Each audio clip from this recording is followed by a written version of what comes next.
So, welcome to the Authentic Creative, expanding our capacity to feel good. I'm so excited because we're here today with a very incredible woman that I have recently just felt such a soul connection with.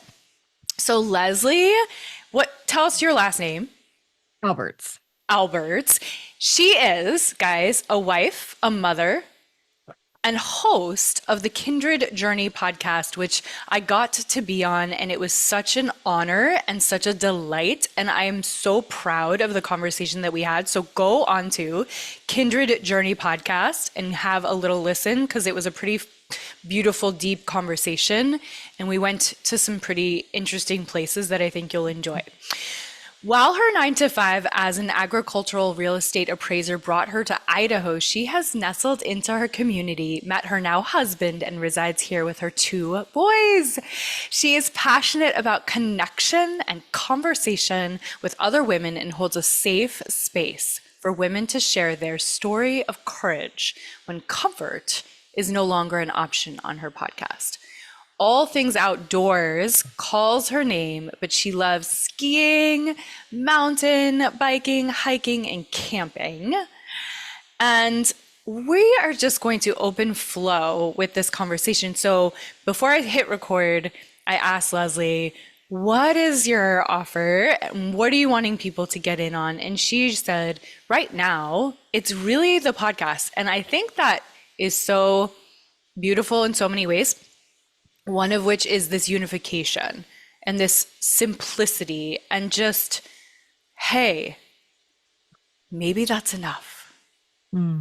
Because I was just having a conversation with the wonderful Kate Northrup, and that was what she was talking about, was that she's in a process of unifying, and how scary it is that she's just like simplifying everything that she offers down to one offer, one thing. And it's interesting that now you and I are having this conversation about one thing and the power of that, because she and I were talking about like having all these tendrils out, and when you bring them in, that you're really creating this magnet of energy. And so interestingly, as a mom and a wife, and someone who has a job, there's so many tendrils. Like an octopus, we moms are entrepreneurs. You have so many of these tendrils out. And so it's like, oh, like, yeah, there's actually potentially, very possibly, a lot more magic and power in being this simple. And the other thing I think is really smart marketing is the Instagram profiles that I have followed, where it's, for example, just about parenting, and you just follow their journey and they're just like talking and sharing, and then there's no like, and here is the sale. And it actually builds a lot of trust. And I think that's something that I've tended to skip over, and I've been on the opposite side of just kind of like, here's 5 offers as a manifesting generator. Oh, here's your baby. Speaking of tendrils. Yes. Oh my gosh. If you're watching this on YouTube, you guys can see, but if you're listening to the audio, just imagine the cutest baby ever. And That wants to grab the microphone. How old is he now? He's, oh my God. Oh my God. Almost 6 months. You guys, this is so precious. He's my little podcast baby. I love that episode where the guy is trying to do the news during COVID and the kids keep coming in and the nanny's like trying to get them out. Have you seen that? Yeah, no, I don't think so. That's funny though. I'll see if I can send it to you. So Lesley, like, we're on this day, September 3rd, the beginning of fall and new beginnings, new projects, people going to school for the first time or up leveling in whatever they're doing. Like, this is sort of, I look at this as like a period of like, hi, a period of like diving in. Like, Mm. where is your heart, your soul diving in? Like, what is the either dismantling? Because I feel like things are either coming together or falling apart. Mm. And like for me, like things have been falling apart. Mm. Where are you in your kindred spirit journey? Yeah. Yeah. I feel like it's such a beautiful thing. I think kind of what you just shared as far as falling apart or coming together. And I feel like for me personally, things are kind of the ahas are coming together. And as far as like those missing puzzle pieces, and it's been a journey. And I know we've had conversations. You were guest on my podcast, and we met at the podcasting summit in May. And yeah, I think for me right now, I still am in my 9 to 5, and I am enjoying the ride as far as not having any. I think motherhood, especially first and second born, is a lot different because there's expectations. I feel like with the Mm. firstborn that Mm. your world gets a little bit rocked as far as Or a what lot rocked. a lot rocked. Yeah. Jeez. As far as, sleep regressions, and especially in this first year, like I have two that are 2 and under. So we've just been in it for the last 2.5, 3 years. And it's Yes. been, I've just been really trying to embrace and enjoy this season of where I'm at in motherhood and in life versus trying to resist it. Cause I feel like with my Yeah. first son, I was in such resistance mode, or it's not supposed to be this way. But it is. I've heard that a lot, and I experienced that too. Yes, and for me it was like a lot of isolation and loneliness and kind of Yes. pushing and striving and like trying really hard to do everything. And I think what's so interesting is the second time around, what I've noticed a lot of parents have the experience of is like a little bit more ease. I know what I'm doing this time. I'm not having my world rocked quite in the same way. So I can kind of do it better this time. I think that's why the younger children and families tend to be a little more well adjusted because Yes. they're coming into the world with the energy of a little bit more relaxation, usually. Yes, absolutely. And this baby, if he wasn't so easy, I wouldn't, I'm very lucky. And my oldest son he's not hard. He's just the first. And I think when you go from 0 to 1, that's the hardest transition possible. I am That's going to right. pass him off so we can have It really as is. cute as he is very distracting. I But get it. Yeah.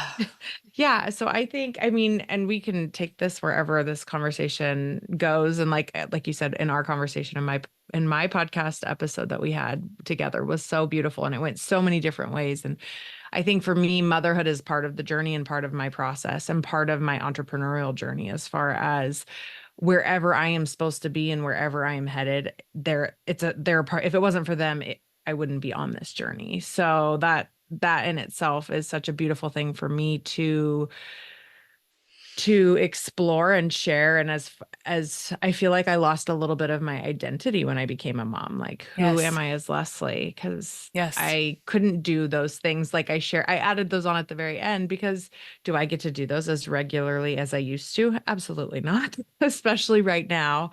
Yeah. And it's a little bit of a grievance of Hmm. my old life, Yep. of what should, like I said, should be as far as expectations go. And I think becoming a mom is the best, hardest thing that I've ever done. And I'm so grateful for it.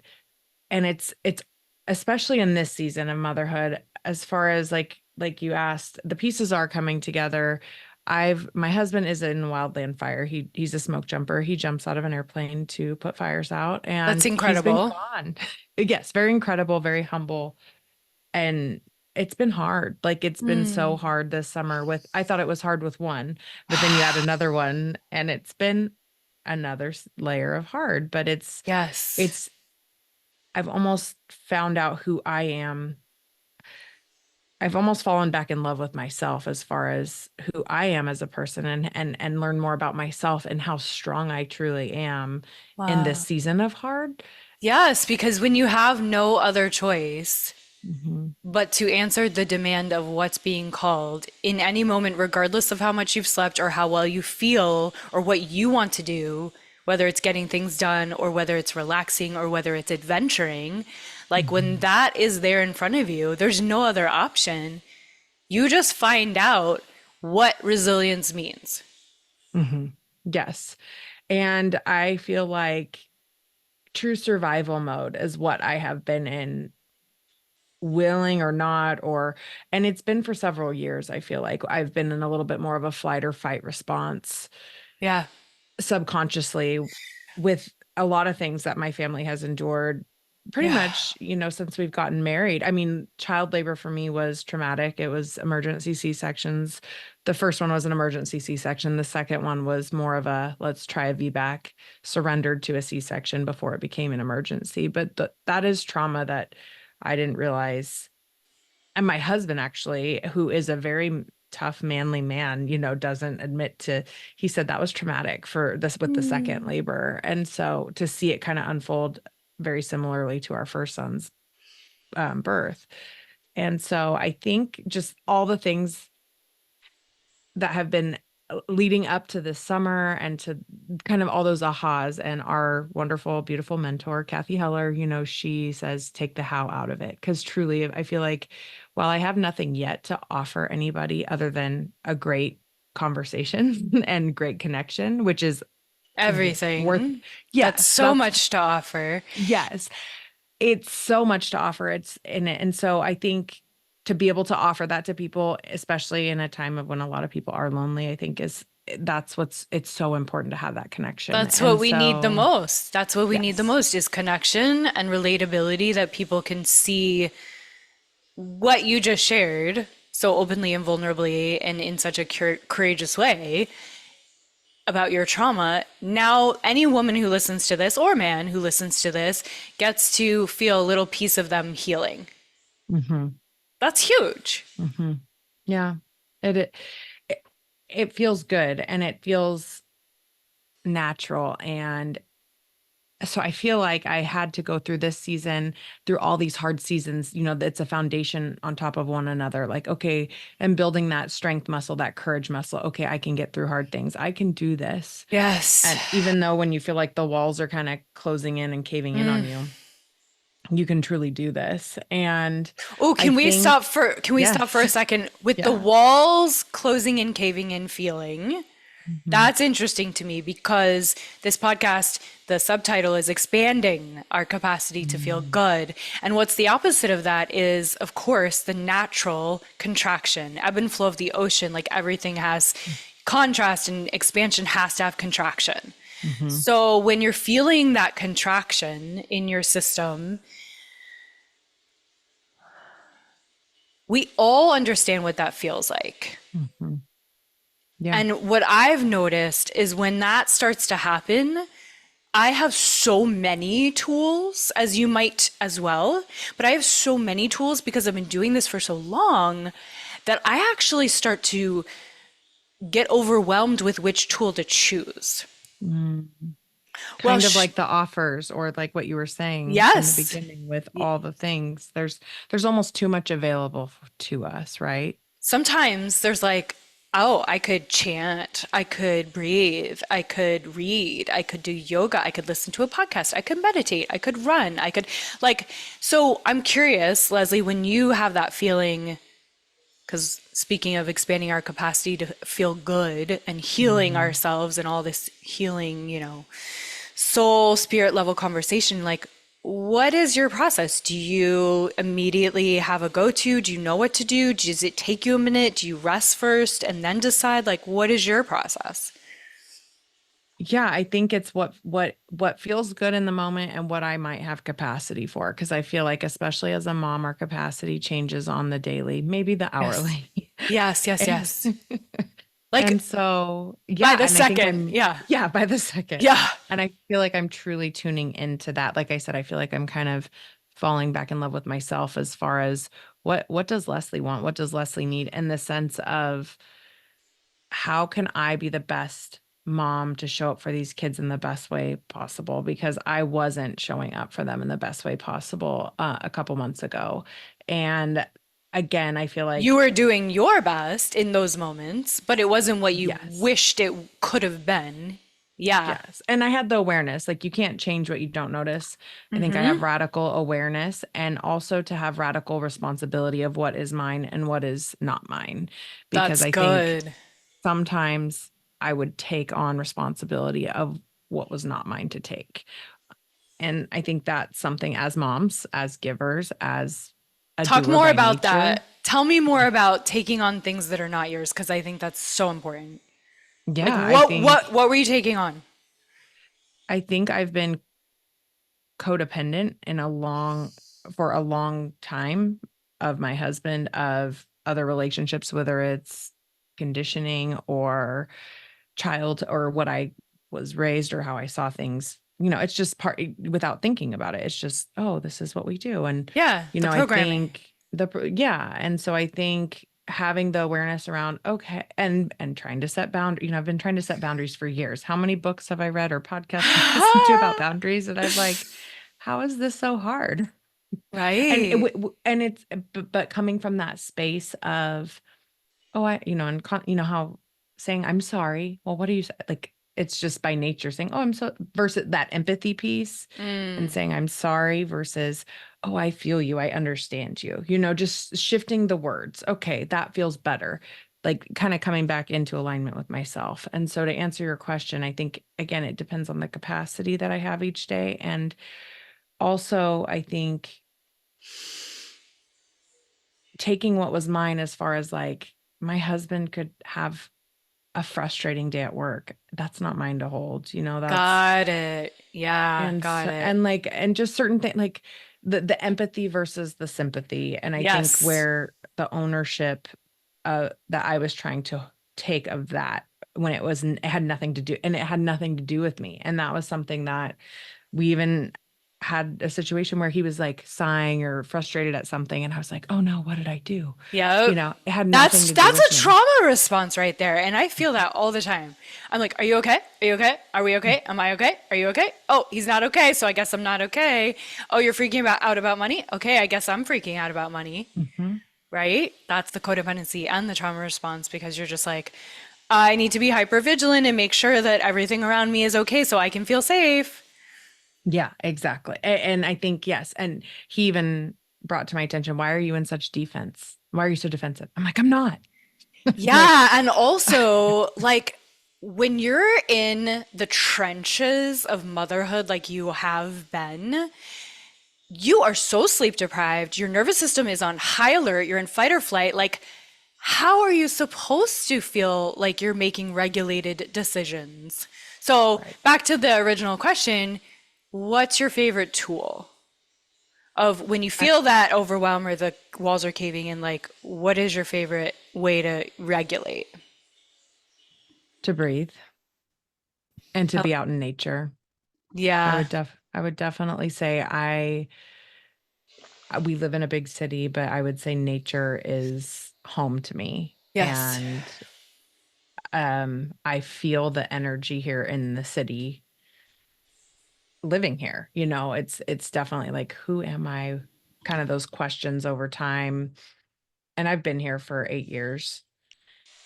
So I would say Where's here? walking Boise, Idaho. Yeah. And it's getting bigger by the day. The Treasure Valley as a whole. So yeah, I would say getting out in nature and breathing. Okay. And then if you're like sat, Consciously breathing. if you're sat, because so here's what used to happen for me is I would be sat in the dark, rocking in a chair, or maybe I'm sitting in my bed or laying in my bed nursing like all the time, and just feeling like trapped. So almost like you're permanently missing out on life is a lot of how I felt. Hmm. And even though I had like every, especially with my second child, every support system in place because I was going to do it different that time, I still was told by my husband and my dad that I think there's something like you maybe have a little postpartum. No, Hmm. I don't. No, I don't. Or, but it was like I was just at the end of my tether, even though I had all the support. I Hmm. mean, I was full-time supported. So if Yeah. I was full-time supported, right? Like I had a nanny coming over because we had some money at the time. I was like, I don't care how much it costs. I want a nanny here all the time when you're not here. Like I want the support this time. And she was cooking for me, cooking like all the best food. Like I was watching Friends, I was reading books, comedy books, like, and I still was really struggling in so Hmm. many ways. So I Yeah, think about moms that, don't have that support or that kind of support, which are most moms, I think. absolutely.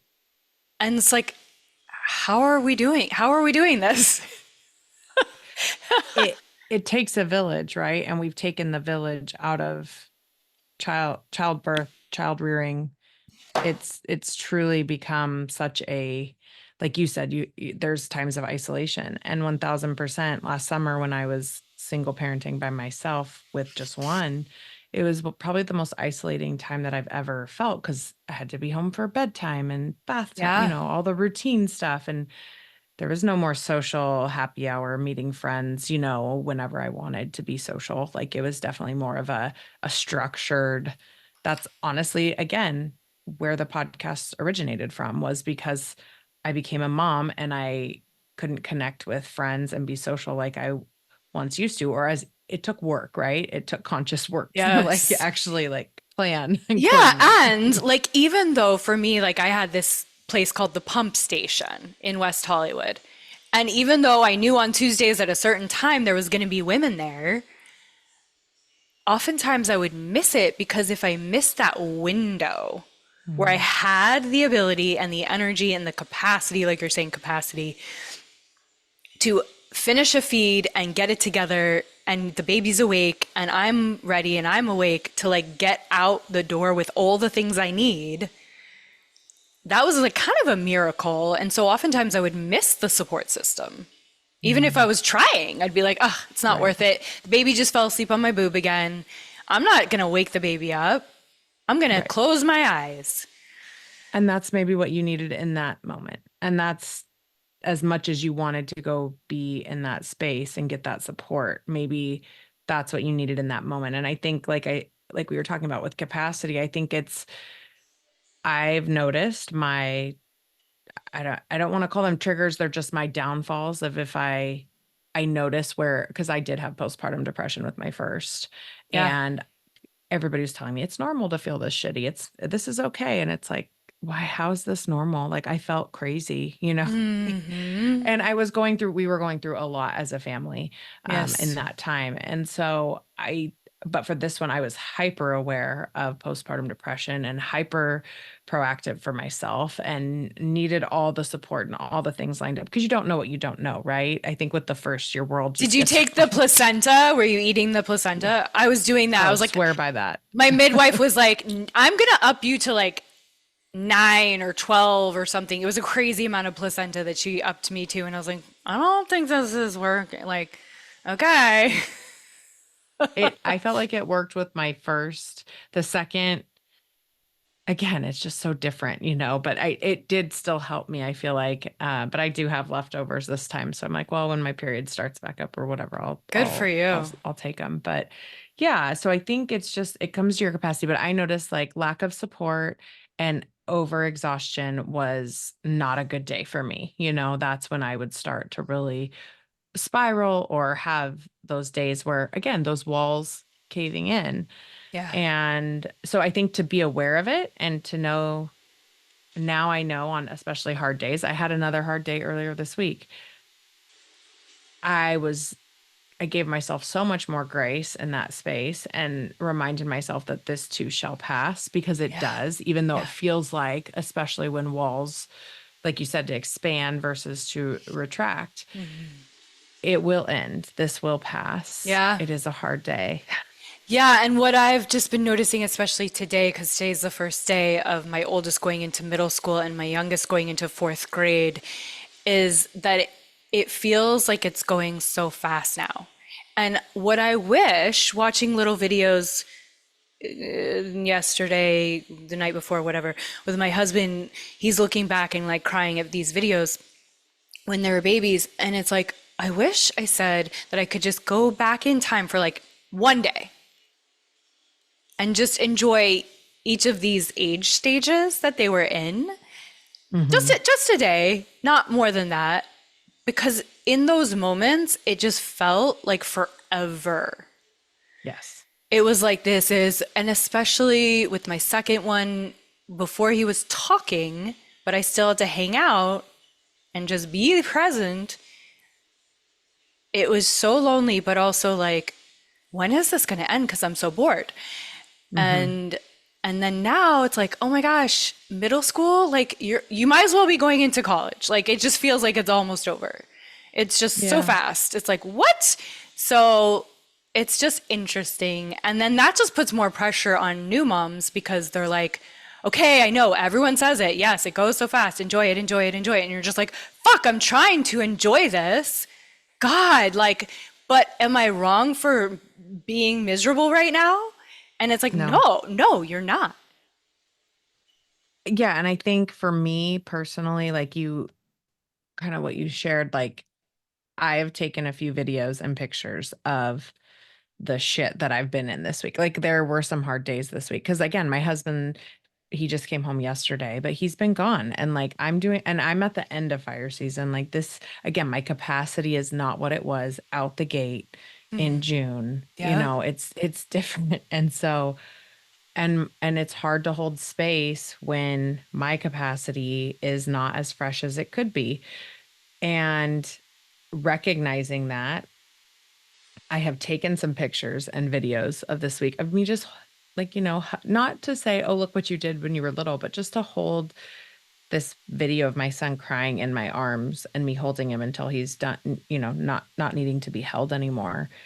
So I can go back and look on it and like what you're saying. And it's just like to know that I was doing the best I could in the moment and what I had, and it's so important for us to give ourselves credit and give ourselves the grace because we are all doing the best I can. We are.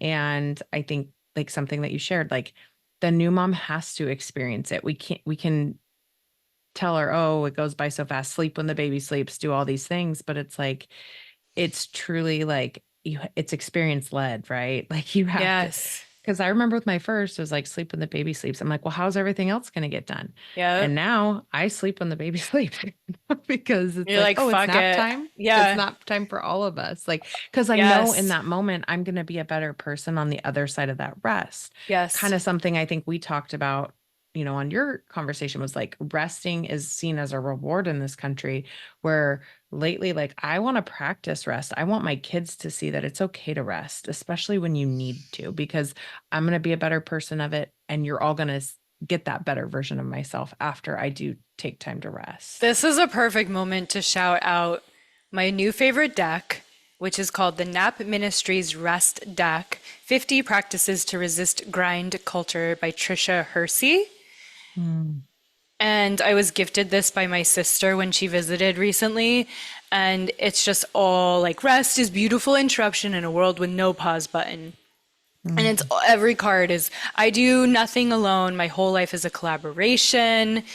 I will wander and flow more. Rest is an experiment.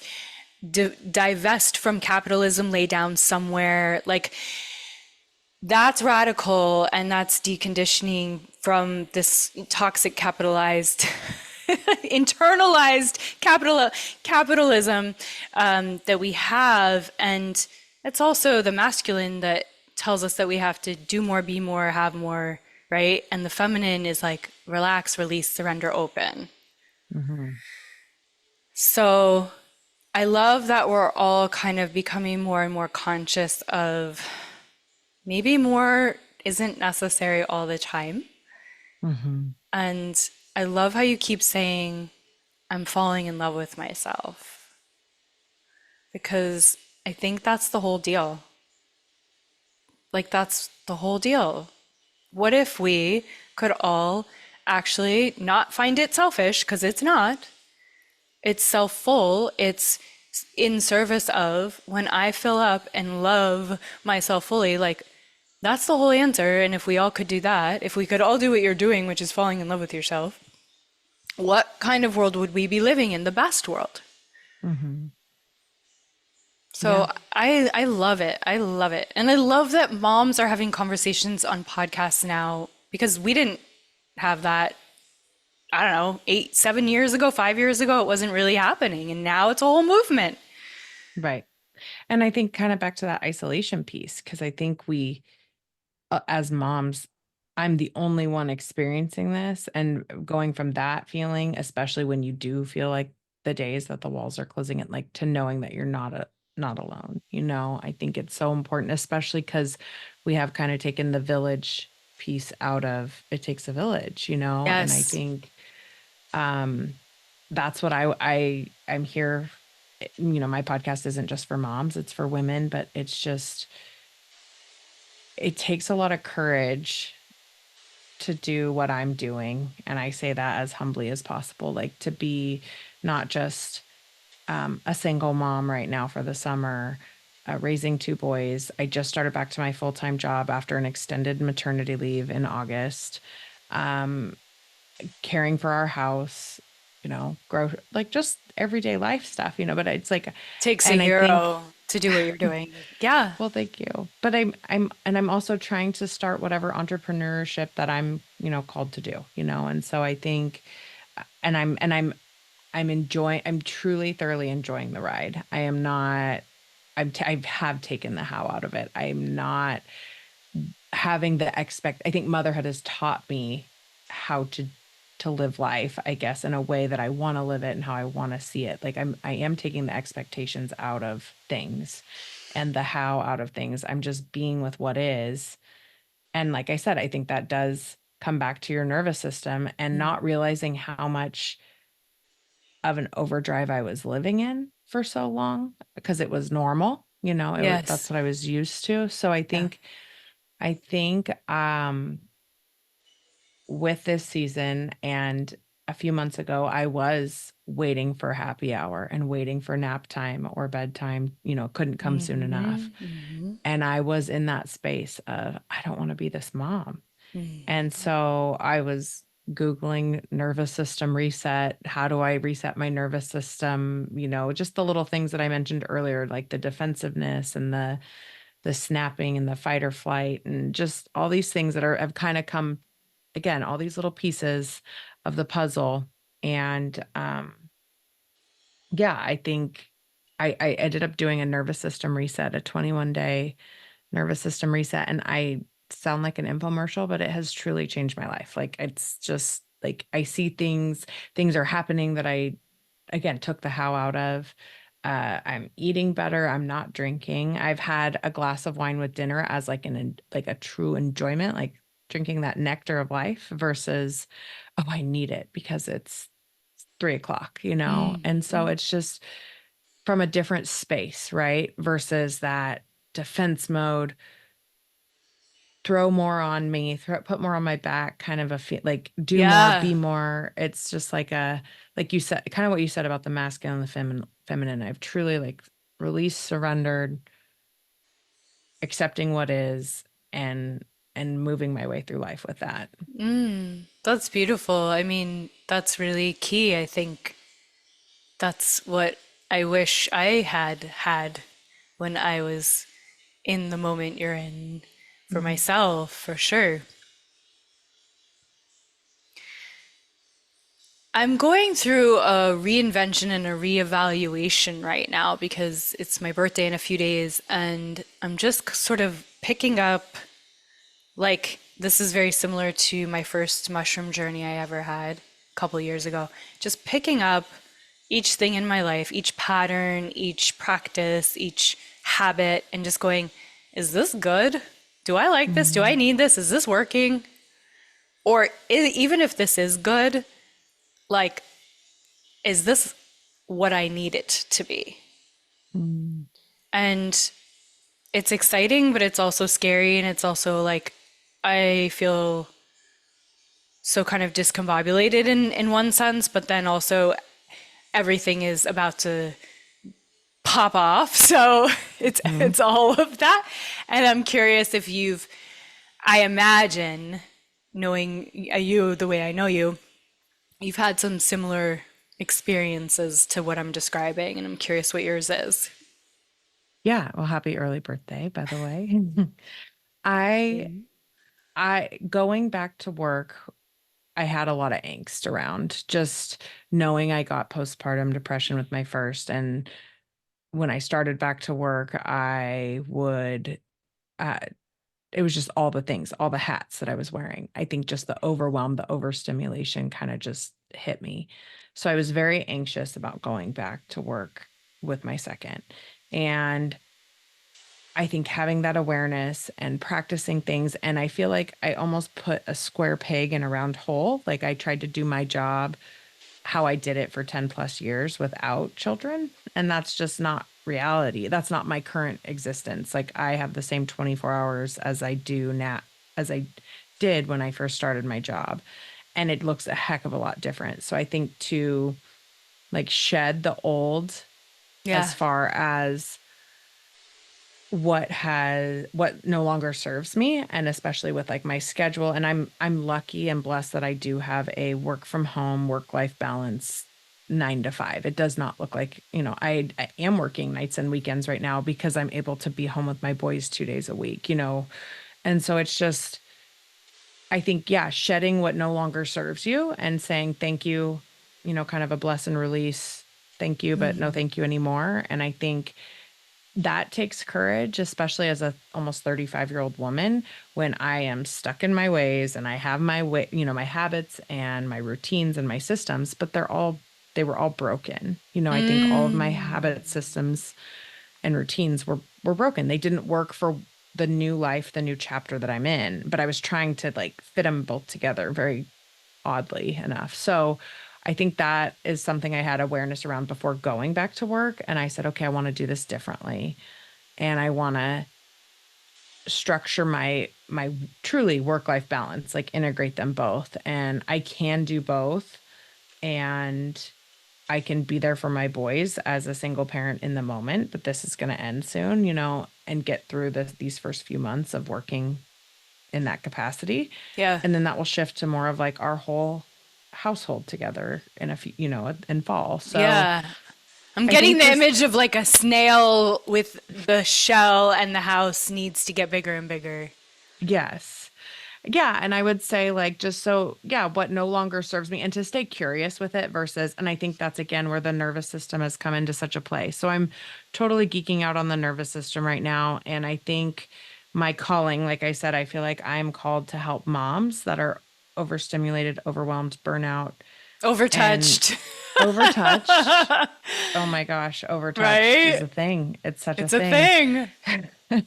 with their nervous system, and to kind of, recenter that, and we're all living in a dysregulated state whether we realize it or not to some Yep. capacity. And so Yeah. I think if that's what I'm called to do and meant to do in the world, then I think that's where I'm headed. So again, all these little pieces that have just kind of happened over 2.5, 3 year span have, like I said, just and being open to it, open to receiving what it is. I think when you're in a fight or flight overdrive response, you don't see what's available, Yeah. and You've just you got can't like just. blinders on, and Mm, yeah. You can't just let so in the inspiration. no. And it's interesting too, because I feel like I'm just getting this image of like walking around your house, and kind of like certain things start to just fade into the background. You don't even notice that there's a pile of books that have been sat there for 6 months that don't go there, for example, in the bedroom. And I'm like, that doesn't go there, but it's been there for 6 months because no one's Mhm. moving it. If I don't move it, no one else is going to move it. And Right, like, exactly. and so you just kind of start to forget. You see it and you register it, but you don't do anything. And then it just kind of becomes the reality. And then one day, maybe you're just like, God damn it. Excuse my language. But like, I'm going to put these books somewhere, or I got to get Right, rid of them. right. And I think that's what we're doing with our nervous systems, is we're like, let's like actually make it safe enough, because it's time when it's time. It's Hmm. divine timing when it's divine timing. Like I wasn't ready then, but now I'm ready now. And now there's Yes. another layer of like, okay, now I can look at this. Like for me right now, it's like money. Now I can look at this because I couldn't look at it yesterday. But now Right. It's that I can capacity. breathe into, I can have the capacity to breathe into what am I not facing? Hmm. And I think it's different in every season and in every moment. And like when you're reorganizing your whole body just to like keep a human alive. And there is a certain amount of mama bear, like hypervigilance that I think is just sort of like maybe inherent. Like, Hmm. unless you're just completely checked out, there is a level of constant surveying of what is keeping this child safe. Yes. It's like that's a Yes. job. That is a full on job.